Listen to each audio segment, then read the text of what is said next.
They crawled inside because the motion sensors were at the time were not working under 18 inches. They literally crawled the whole factory floor to steal. So I got invited to Audeze HQ.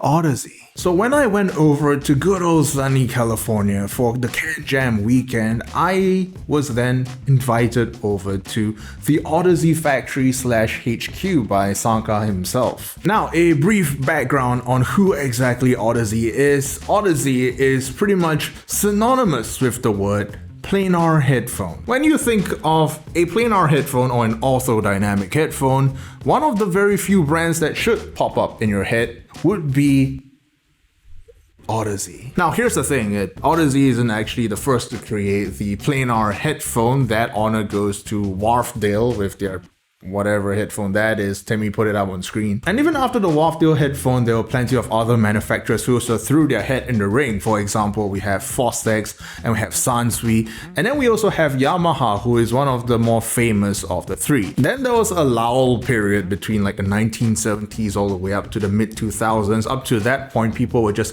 content with modifying what was the Fostex T50RP, a relatively inexpensive orthodynamic headphone. Then in 2009, Audeze finally comes up with their first ever headphone, the venerable LCD-R. Why start with the number 2? I don't know. Audeze themselves were started by the duo of Sankar as well as Alex Roson. Yes, the same Alex Roson that now currently runs Roson Audio Designs with very similar designs. So yes, I flew to California. They offered me a factory tour after the Can Jam weekend. So enough talk, let's just get down to it. Take it away, Past Crinacle. So now you may be thinking to yourself, damn Crin, you're going too fast, aren't you forgetting something? Why yes, random concerned citizen, I have indeed forgotten about NordVPN. Yes, can you tell that I did this ad read at the absolute last minute? At this point, NordVPN needs no introduction, but in case you've been living under a rock, NordVPN is the premier online virtual private network that protects and anonymizes your traffic whenever you surf the wild and choppy waters of the internet. But beyond simply just privacy, NordVPN also allows you to spoof your location to any one of the 59 countries all around the globe in their catalog. For people like me who consume online media like nothing else, this is especially useful for streaming sites such as Netflix, Amazon Prime, and Disney Plus, where certain shows are geographically locked for licensing reasons. NordVPN's new threat protection feature also gives you additional safety without even needing to connect to a VPN server. Protect yourself from malware, stop intrusive tracking, and avoid all manner of malicious ads with NordVPN's always-on cybersecurity features. Sign up now with nordvpn.com/crinacle and save big with an exclusive deal with 4 additional months free, and all of this is risk-free with Nord's renowned 30-day money-back guarantee. That's nordvpn.com/crinacle. Support the people who support me. Okay, now for real, back to you, Past Crinacle. So I'm here with the CEO of Audeze himself, Sankar, and we'll be taking a small little tour of the factory right here in sunny California. Yes, this is right after Can Jam.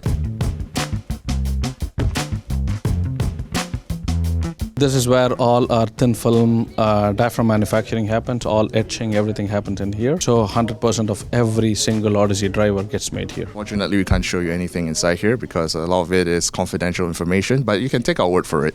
Yeah, it's all made here. Here is where we are doing all the magnet assembly. So the neodymium magnets come and he's gluing the magnets to the stator frames. After the diaphragm manufacturing, this happens in parallel. The next step would be assembling the drivers. This is a burn and drag for electrostatic drivers. So we can put a bunch of electrostatic drivers and burn them in and do the testing at the same time. These are the LCD3 rings. These are Zebrano. They actually are made in Oxnard. So they machine it, polish it, and then that's done in a factory we have always used. They send this to us, and then we assemble the headphones. So what Rosie is doing here is once the magnet assembly and the diaphragm assembly comes together, she's putting together a transducer and assembling it into a frame. She's assembling LCDX. When the drivers get manufactured, he's putting them and measuring all the drivers individually. We measure the thin film. When the film gets manufactured, we check for resonance based on the thickness and stuff. When it gets metallized, we check it.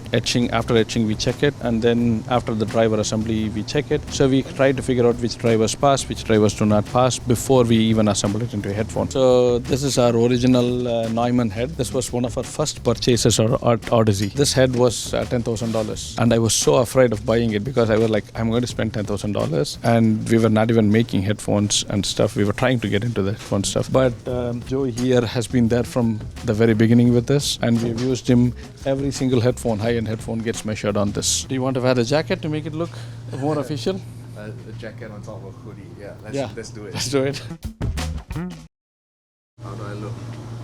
You look like a lead boy. So we are here assembling the carbon headphones, and carbon is pretty unique headphone. It's our first electrostatic headphone. The film and everything is very unique. In typical electrostatic headphones, you usually have a film with some kind of coating, and carbon is one headphone where the carbon nanotubes are inside the material. So when we cast the film, we put the carbon nanotubes.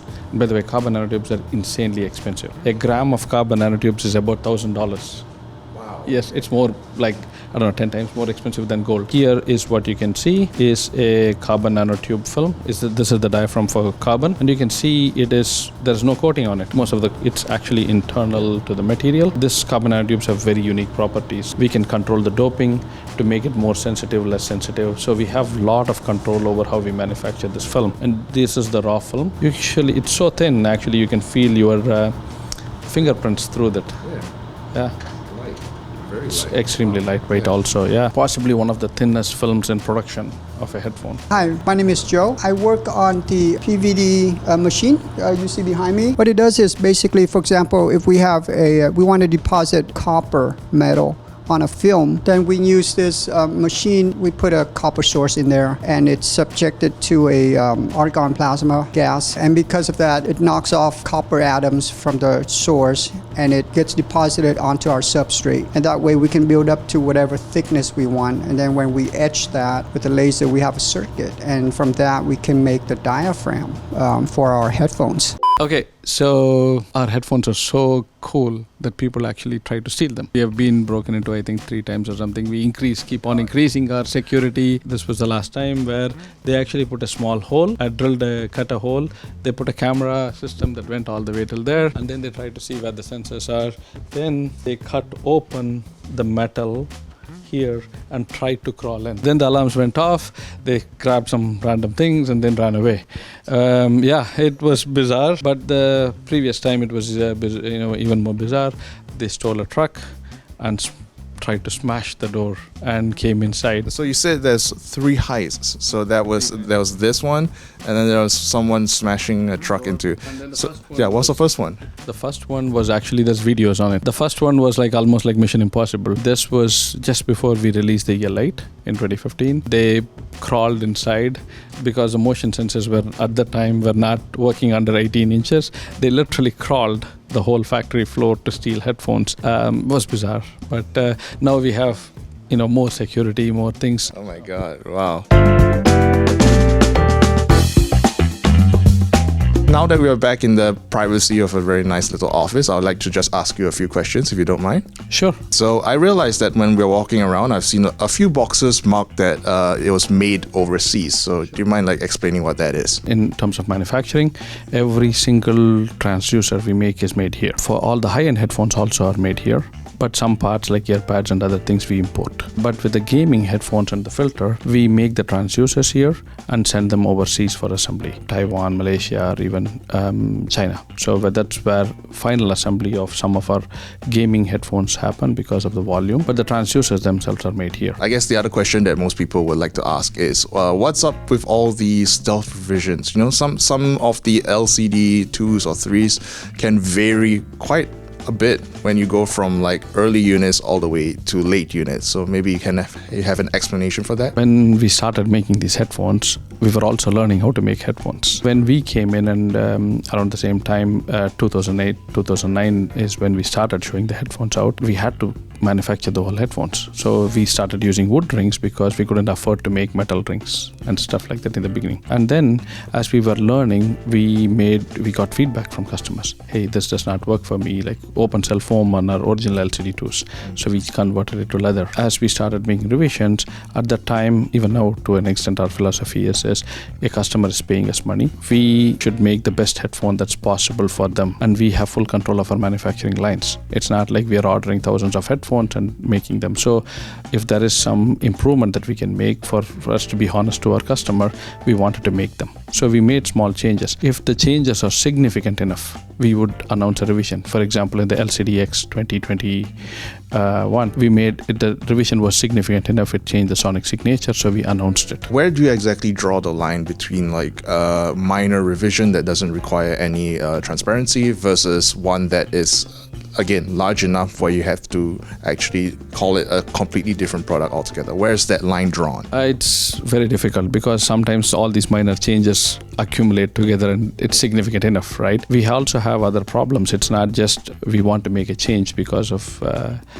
sake of change, but sometimes we have supplier issues. The one supplier we had for earpads went out of business, so we had to change it. If the difference is significant, it makes a sonic difference or comfort or even appearance sometimes have to be changed, so we then announce it. The next question is, I guess a lot of people are also asking, what's up with the glued-on pads? Peter, do you want to answer this question? So regarding the glued-on ear pad, the reason that we use adhesive to keep these ear pads on is that it provides the most consistent seal, resulting in a consistent frequency response across the manufacturing of thousands and thousands of these headphones. Because we want to deliver a consistent product that you know you're getting an LCD-5, this is what this should sound like, that there's not a variation from one to the next. You also brought up the point of what about when people have to replace the ear pad? They're designed to be user replaceable. Line it up correctly, stick the ear pad on and just press it down firmly, and you should have just as good a seal as what came out of the factory. It's a very straightforward process. The only unfortunate reality of it is that with the adhesive, yes, you do have to re-adhesive every time that you change ear pads, so it's not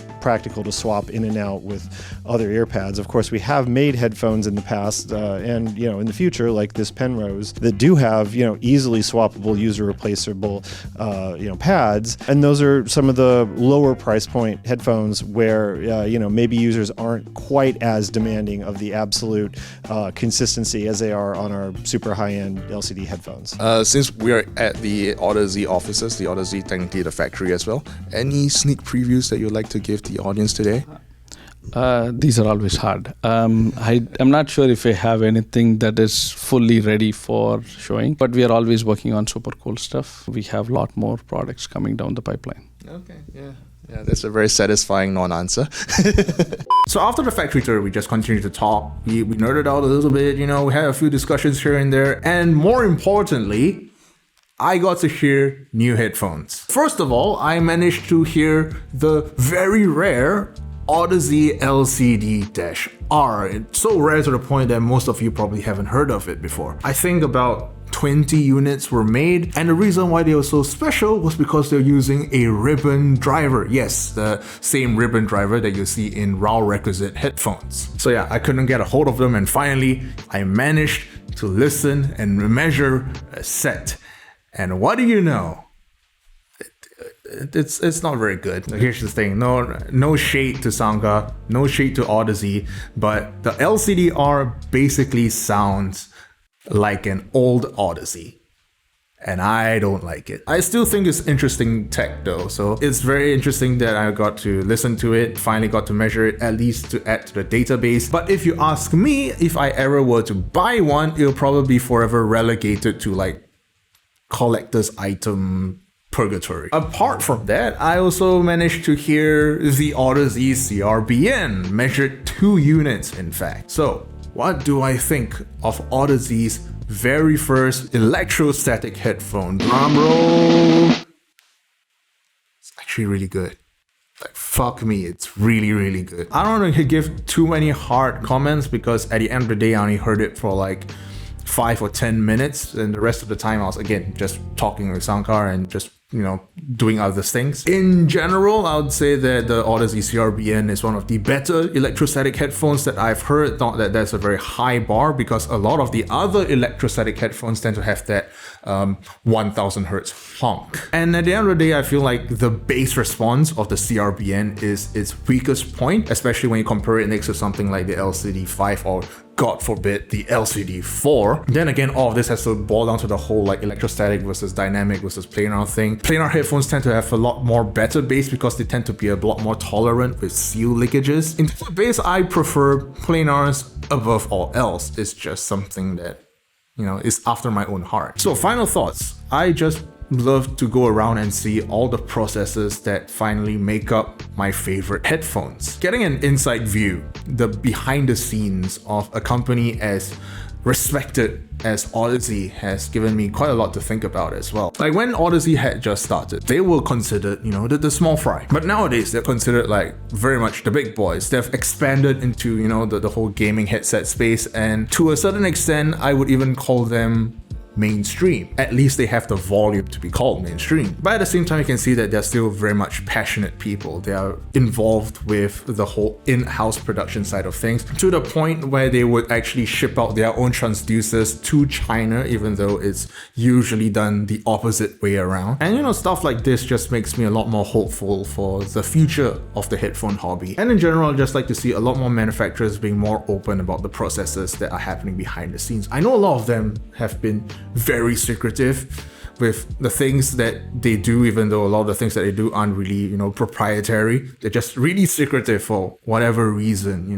so don't have to worry too much. No one's going to steal your ideas. So I myself have requested an Audeze CRBN as well as an LCD-5, so look forward to the full reviews whenever they come. Those two are headphones that I am really truly excited for in recent times. And now let me just shout out my big money boys. Here are all of your names. You have subscribed to the $20 tier on my Patreon. And for those who have subscribed to the $30 tier, allow me to speak out your beautiful names. McMahon Face, Dennis, Lifing Psychonaut, HK57, TJ Daily, Saswata, Crinacle, Alicia Burrito, Alex Lawrence, Frit, Andrew, Kevin, Nice Luigi, Soda Pop, Unemployed Pit Vanderwit, Posse Chronic, and Amber.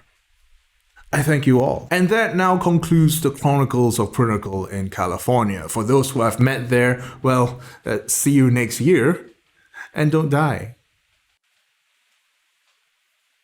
Fuck off.